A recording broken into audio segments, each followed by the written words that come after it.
5월은 가정의 달입니다. 특별히 오늘은 어린이 주일로 저희가 지키면서 어린이들의 소중함에 대한 하나님의 뜻을 전달을 하려고 합니다.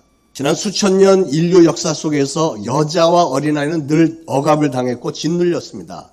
그러다가 18세기에 와서야 민주주의가 좀 싹트기 시작하면서 드디어 여자와 어린이의 인권이 조금씩 존중되기 시작했고요.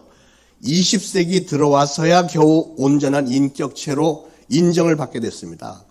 오늘 우리가 어린이 주일을 제정해서 지키는 것은 우리가 어린아이들을 올바로 좀 잘 이해하고 하나님께서 우리에게 주신 그 어린 심령들을 귀한 생명들로 사랑하고 존중하며 반드시 구원받은 하나님의 자녀가 되도록 만들고 동시에 그들을 하나님 나라의 귀한 일꾼으로 올바르게 양육하자 하는 그런 의도가 들어 있습니다. 소크라테스가 임종을 얼마 안 남겨둔 상태에서 아주 유명한 말을 한마디 했습니다. 그게 뭐냐면, 내가 만약 아테네의 가장 높은 언덕에 올라갈 수 있으면 사랑하는 시민들에게 이렇게 외치고 싶습니다. 여러분은 보이는 돌멩이들까지 모두 금덩어리로 만들고 싶어 하는데 그 금덩어리들을 모두 들여서 어린이 교육에 더 정성을 들여서 투자할 생각이 없습니까? 이렇게 외치고 싶다고 그랬어요.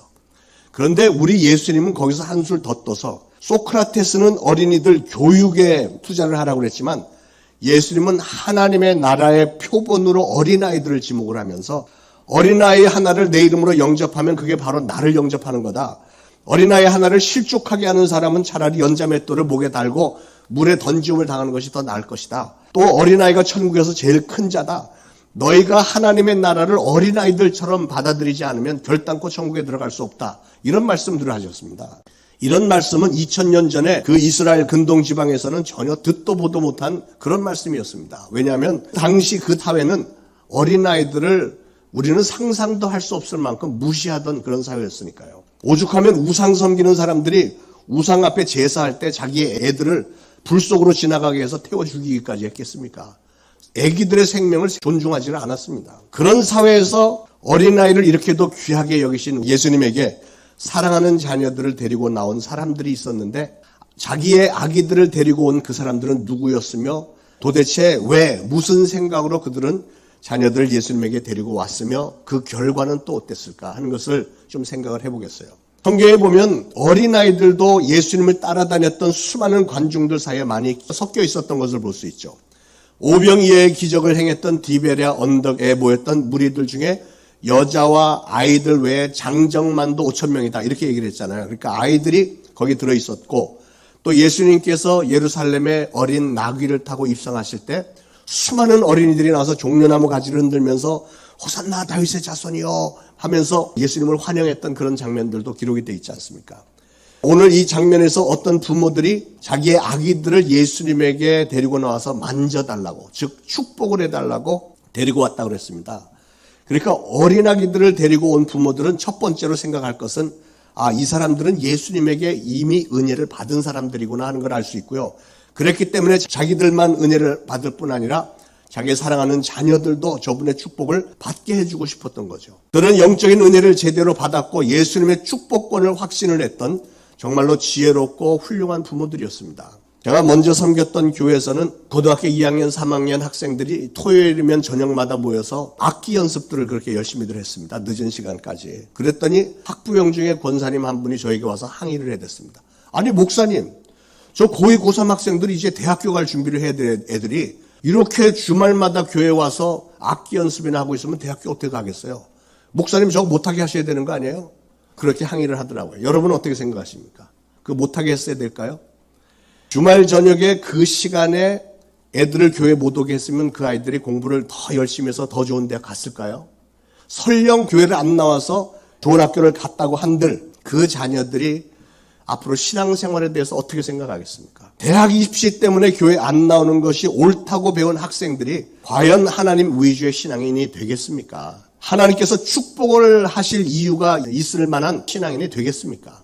그래서 제 아들들 얘기를 좀 해야 되겠습니다. 제 아들들 얘기할 때마다 죄송한 생각이 드는데, 우리의 헌신에 대해서 하나님은 어떻게 생각을 하시고 어떻게 축복을 하시는지 저의 삶에서는 가장 생생하게 살아있는 증인들이기 때문에 하나님의 축복의 섭리 증거 차원에서 저희 아들들 얘기를 잠깐만 하겠습니다. 제가 첫 번째 교회를 뉴욕에서 개척을 했을 때 저희 아이들은 중학생, 고등학생 그랬습니다.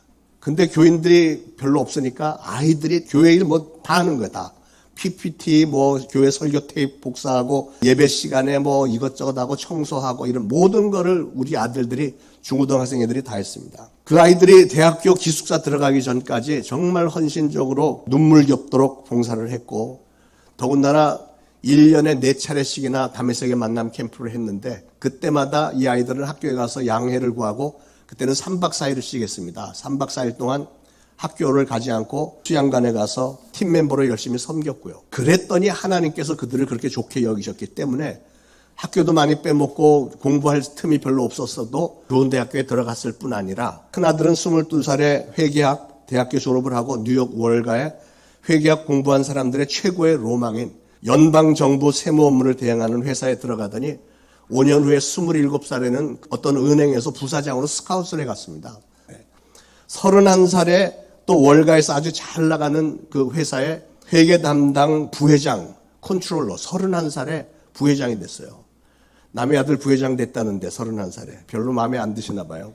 지금까지 6년째 잘 근무하고 있고요. 작은 아들은 미국에서 등록금이 제일 비싼 사립대학에 등록금 전액 장학금과 기숙사비 책값 전부 다 받으면서 물리학과 기계공학을 전공을 했고 대학교 3학년 여름방학에는 자타가 공연하는 전 세계 단연 최고의 공대인 MIT에서 전 세계에서 10,000명이 넘는 천재 응모자들 중에서 8명을 뽑았는데 그 8명에 뽑혀서 MIT에 가서 여름학기에 9주 동안 강사비를 두둑히 받으면서 수업을 가르치기까지 했습니다. 대학교 3학년 학생이. 사실은 이 두 아들 다 요즘 흔히 말하는 낙하산들이었습니다. 낙하산으로 좋은 대학에 들어가고 좋은 직장 들어간 거예요. 이런 일들은 우리같이 평범한 가정의 자녀들에게는 절대로 일어날 수 없는 일이었는데 이 아이들은 하나님의 자녀로 특혜를 받은 낙하산들이었던 겁니다. 여러분, 우리 하나님은 편애하시는 하나님이신 걸 믿으시기 바랍니다. 하나님께서 개입하지 않으셨더라면, 하나님이 우리 아들들을 좋게 여기지 않으셨더라면 절대로 일어날 수 없었던 일인데, 그러면 그 축복의 이유는 뭘까? 그 아들들은 자기 아빠가 개척하는 교회에 목회를 도와서 열심히 헌신했던 그 결과라고 저는 생각을 합니다. 우리 아들들도 그렇게 믿습니다. 사랑하는 부모 여러분, 누구든지 자식에게는 약하죠. 자식들을 그냥 오냐오냐 하면서 아주 뒷바라지만 최고로 잘해주기를 원하는 게 부모들의 마음입니다. 그러나 여러분, 하나님을 잘 섬기고 공경하는 것을 가르쳐주는 것보다 더 복되고 소중한 일은 없더라고요. 여러분, 하나님만 잘 섬기면 이 땅에서도 물론 잘 될 것이고 천국을 차지하고 하늘의 상급을 받을 수 있는 자녀가 되는 겁니다. 더 이상 뭘 바라겠습니까? 근데 여러분, 자녀들이 어렸을 때부터 주일 성수하는 거 가르치지 않으면 커서는 더 힘듭니다. 어렸을 때 11조 하는 거 제대로 가르치지 않으면 커서는 더 힘듭니다. 여러분의 자녀들이 진정 이 땅에서와 저 천국에서도 복을 받는 하나님의 자녀가 되기를 원하신다면 어릴 때부터 하나님 공경하는 신앙을 철저히 잘 가르치는 신앙교육이 있어야 됩니다. 제가 목회 중에 보니까 어떤 성도들은 아기 낳고 나서 한 2주만 돼도 그냥 교회로 달려나와서 모든 성도들 앞에서 담임 목사님의 축복을 받기를 원하는 그런 아기 엄마들이 있습니다. 어떤 엄마는 임신 중에도 끊임없이 아기 낳는 그 주간까지도 교회 주일 예배 나오고 담에색에 만난 캠프에서 열심히 봉사하고 섬기고 아기 낳고 태어나자마자 아기 됐고 또 교회에 나와서 또 축복받고 열심히 섬기는 그런 부모들도 있습니다. 그런데 그런 자녀들, 그렇게 태어난 자녀들을 하나님께서 놀랍게 축복해 주시는 게 여러분 이상하다고 생각하십니까? 그런 자녀들에게는 특징이 있어요. 제가 보니까 우리 아들들도 그렇습니다만 그런 자녀들, 유난히 하나님의 성전에 열심히 나오고 유난히 충성을 하는 그 가정의 자녀들에게는 남들이 보지 못하는 것을 보고 남들이 듣지 못하는 걸 듣고 그들의 삶 속에서 남들이 체험하지 못하는 신령한 은혜들을, 놀라운 기적들을 체험합니다. 왜냐하면 예수님께서 하신 말씀이 있기 때문에 그래요. 마태복음 18장 10절에 삼가 이 작은 자 중에 하나도 업신여기지 말라. 너에게 말하니 그들의 천사들이, 아기들에게 있는 천사들이 하늘에서 하늘에 계신 내 아버지 얼굴을 항상 배웁느니라. 무슨 말일까요? 이렇게 모태신앙으로 귀한 신앙의 자녀로 태어난 아기들에게는 하나님께서 태어날 때부터 천사들을 붙여주시는 거예요. 꼭 믿으시길 바랍니다. 저 자신도 첫아들은 생후 10일 만에 교회 데리고 나가서 목사님에게 기도를 받았습니다.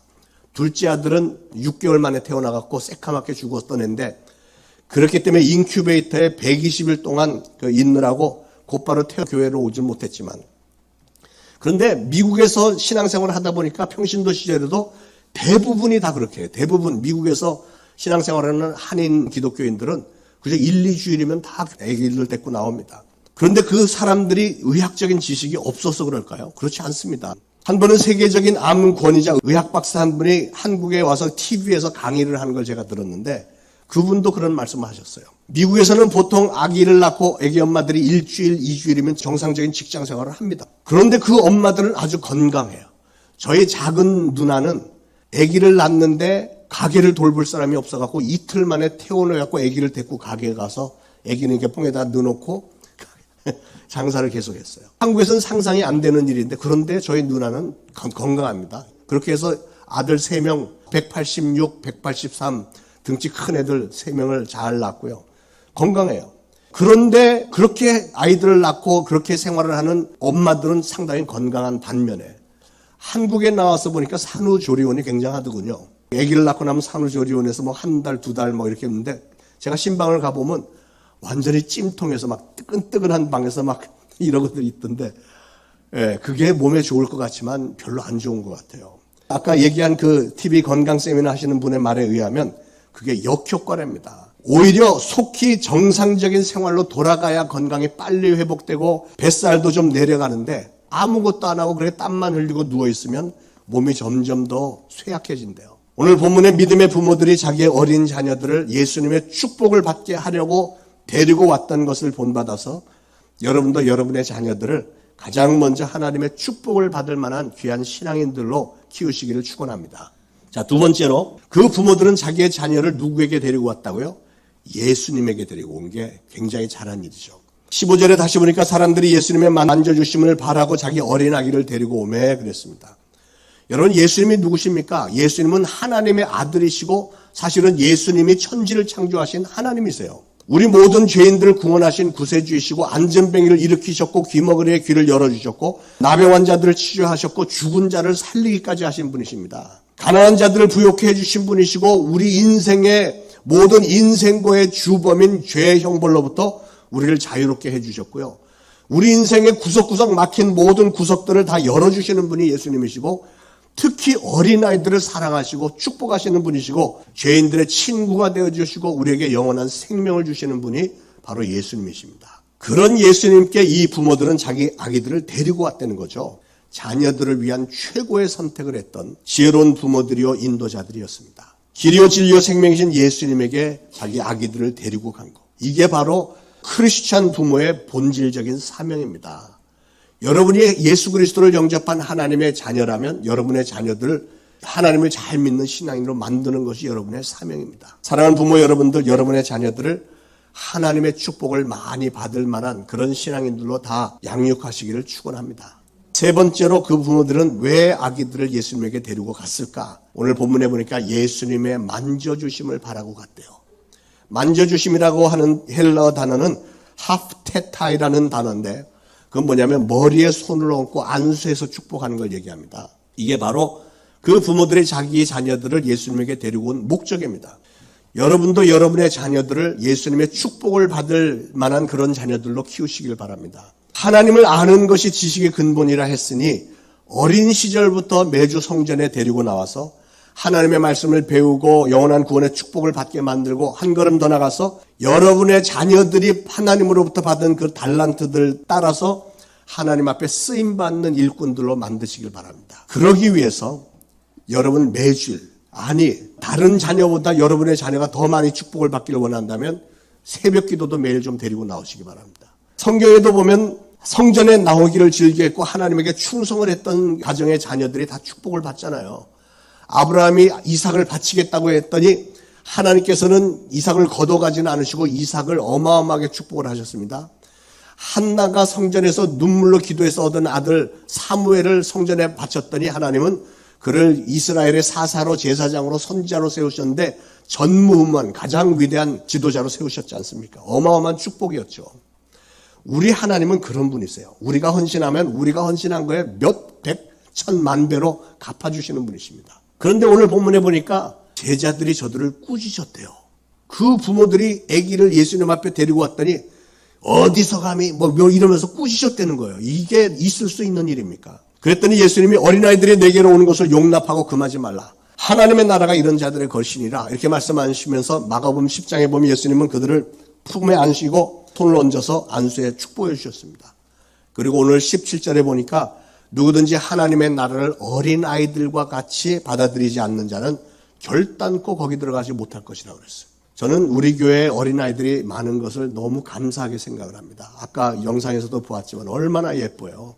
그리고 얼마나 막 생명력이 넘칩니까? 지난 1년여 동안은 코로나 때문에 아이들이 교회에 나오지 못하는 상황을 저는 너무 마음 아프게 생각을 하고 아이들에게 미안한 마음을 금할 길이 없습니다. 즐겁게 뛰노는 아이들이 주일날 보이질 않으니까 얼마나 허전한지 모르겠어요. 저는 이 코로나 상황이 속히 종료가 되어서 가장 먼저 우리 아이들이 마음껏 와서 이전처럼 친구들과 기쁘게 즐겁게 뛰놀며 또 말씀을 배우고 신앙의 자녀로 아름답게 성장하게 되기를 간절히 소원합니다. 여러분, 우리의 아이들은 우리 교회의 미래이고 또 우리 대한민국의 미래이고 또 천국의 미래이기도 합니다. 그러므로 하나님께서 우리에게 맡겨주신 아이들을 우리는 귀한 신앙인들로 잘 양육을 시켜야 할 의무와 책임이 우리 모두에게 있는 줄로 믿습니다. 자, 그런데 보면 아이들을 잘 키운다고 하는 그 기준에 사람들마다 차이가 있는 것 같아요. 그래서 우리는 성경적인 기준을 좀 알아야 되겠습니다. 옛날 어른들을 보면 예수님의 제자들처럼 아이들 야단을 많이 쳤습니다. 그냥 아이들이 지나가기만 해도 야단치는 어른들이 있었어요. 저도 기억에 많이 있어요. 돌아보면 아무 잘못한 게 없는데 어른들이 있는데 그냥 지나갔다는 이유 때문에 야단치는 어른들이 있었어요. 그럴 때마다 어른들에 대한 배타심이 무럭무럭 자랐던 기억이 있습니다만 아이들을 무조건 야단을 쳐야만 교육이 된다고 생각하는 분들이 아직도 이 21세기에도 있는 것 같아요. 교회 안에도 그런 분들이 있더라고요. 그러나 여러분, 그런 시대는 이미 다 지나갔습니다. 그런 거는 오늘날은 미개한 나라에서만 볼 수 있는 거예요. 우리 교회에서는 그런 미개한 일은 절대로 일어나지 않기를 바랍니다. 네. 예배 시간에 어린아이들이 같이 앉아있으면 예배가 방해된다고 생각하는 분들이 종종 있는 것 같아요. 그러나 오늘 말씀해 보니까 그렇게 생각하는 사람들이 바로 제자들이었고 예수님은 오히려 반대로 말씀하셨잖아요. 지금 보세요. 이 자리에 아이들이 굉장히 많은데 예배 방해가 됩니까? 예배 방해되지 않습니다. 예수님은 어린아이들이 내게 오는 것을 용납하고 금하지 말라. 하나님의 나라가 이런 자들의 것이니라. 하늘나라는 어른들 식의 신앙으로 갈 수 있는 곳이 아니고 하늘나라는 아기들 식의 신앙이라야 갈 수 있다는 거잖아요. 그러나 그렇다고 해서 우리 아이들 예배 시간에 하나님 앞에 예의 범절이나 질서가 너무 없으면 또 안 되겠죠. 질서는 잘 지키는 것을 가르쳐야 됩니다. 감리교를 창설한 요한 웨슬레 목사님의 어머니 수산나는 19명의 자녀를 낳아서 참 훌륭하게 키운 훌륭한 어머니로 손꼽히고 있습니다. 그런데 그 어머니가 이런 말을 남겼어요. 자녀들의 고집을 즉시 꺾어버려라. 빨리 꺾을수록 좋다. 자녀들에게 지나치게 친절하고 그들을 제멋대로 하도록 내버려두는 부모는 사실상 잔인한 사람이다. 이런 부모는 잘못된 학습을 자녀들에게 기르게 한다. 또 자녀들을 제멋대로 내버려두는 부모는 마귀의 일을 하는 사람이며 신앙을 무의미하게 하며 구원을 불가능하게 하고 자녀들의 영혼과 육신을 멸망하게 하는 사람이다. 라고까지 얘기를 했습니다. 무슨 말이냐면 때때로 사랑의 채찍을 대해야 할 때도 있다는 거죠. 그렇게 말하면 어떤 분은 이렇게 말합니다. 내가 애들한테 해준 것도 별로 없는데 어떻게 애들을 야단을 치고 매를 댈 수 있겠어요? 이런 분이 계세요.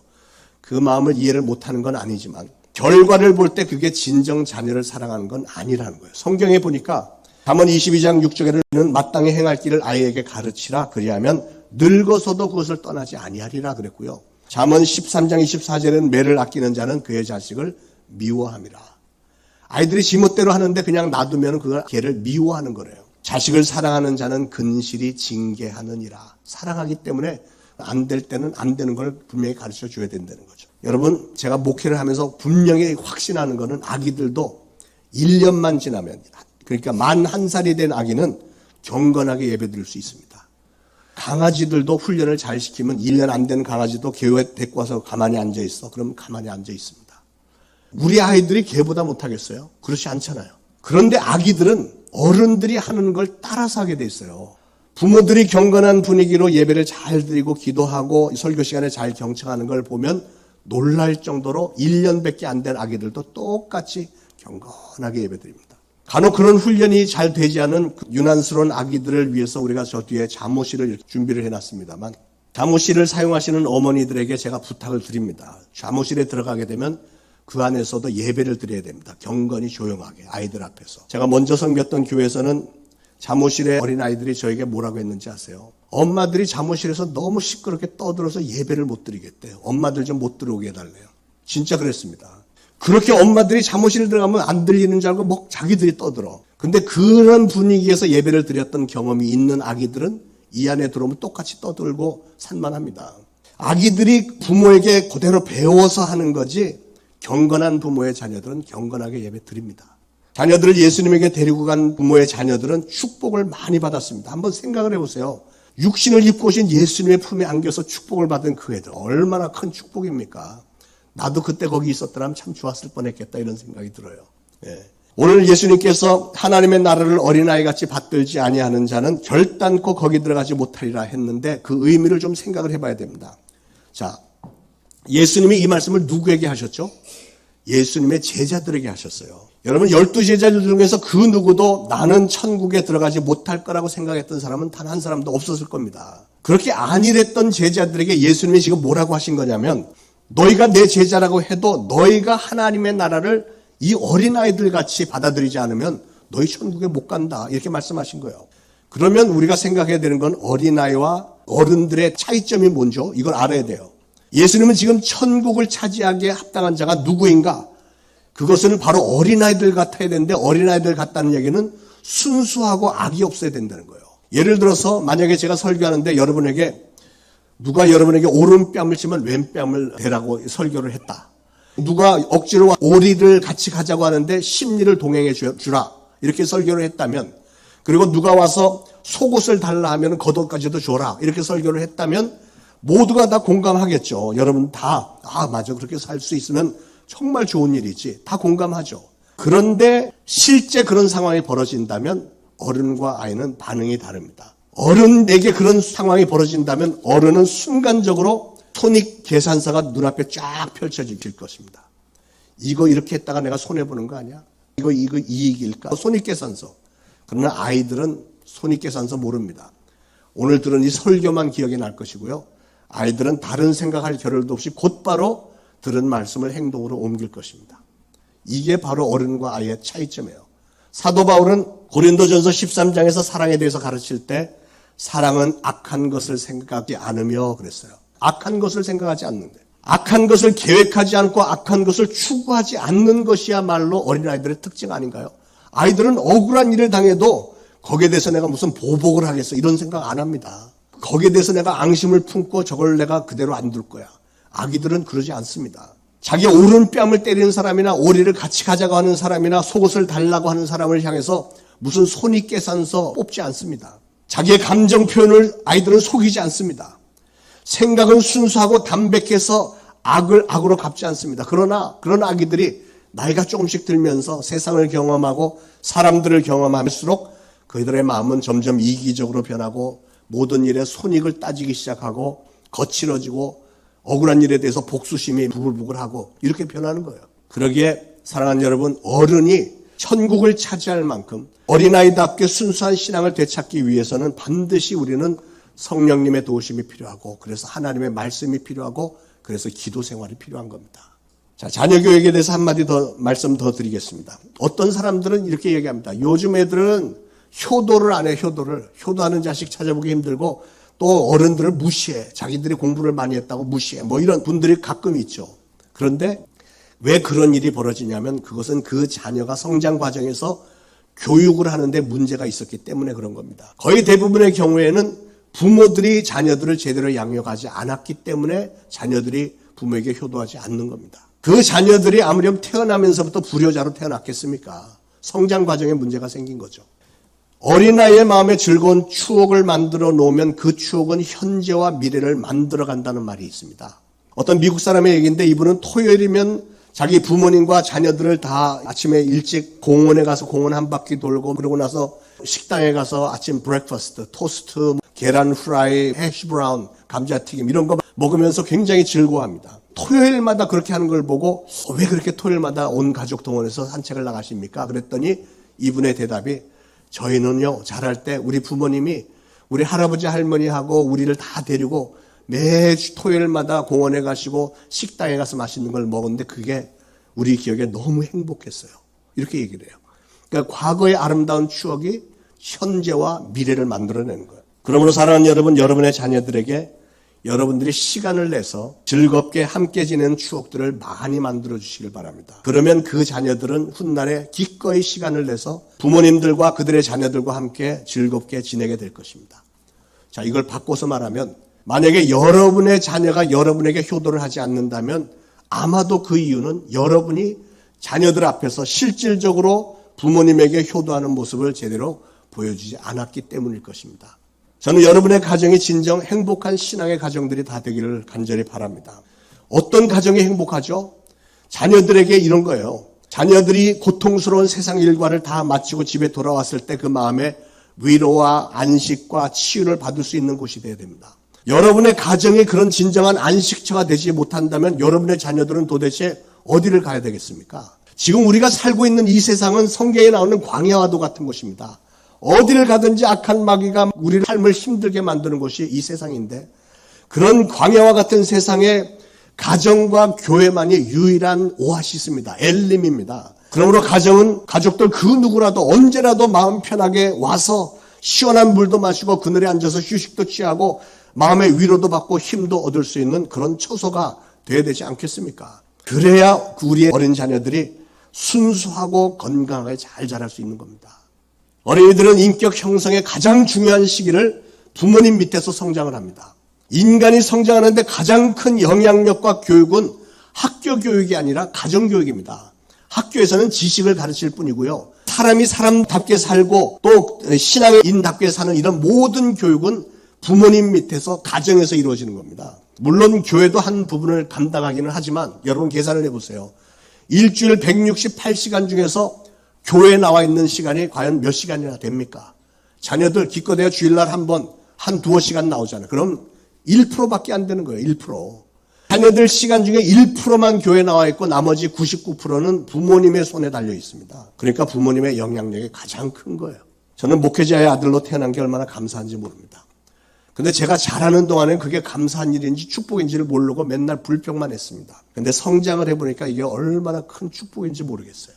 하나님을 잘 믿는 부모님을 가진 자녀들로 나신 분들은 감사하시길 바랍니다. 만약에 그렇지 않은 분들이라면 부모님 자신들이 이제는 여러분들의 자녀에게 그런 축복의 기반이 되어주시길 바랍니다. 그래서 아기들이 뱃속에서부터 하나님의 성전에 나가고 태어나서는 어머니 품에 안기고 업히고 해서 교회 나가고 좀 더 자라서는 부모님의 손을 잡고 성전에 나가는 것보다 더 큰 축복이 있을까요? 그 당시에는 몰라도 지내놓고 보면 그때가 제일 축복의 시간들인 거예요. 그런 인생의 출발이 너무 좋은 것이고 그만큼 그렇게 출발한 자녀는 다른 아이들보다 훨씬 앞서서 시작한 겁니다. 사랑하는 여러분, 여러분의 평생에 여러분의 온 가족이 특히 여러분의 자녀들과 함께 매주 하나님의 성전을 찾아 하나님의 예배 놓으신 모든 축복을 받아 누리는 귀한 행복한 가정들이 다 되시기를 축원을 드립니다.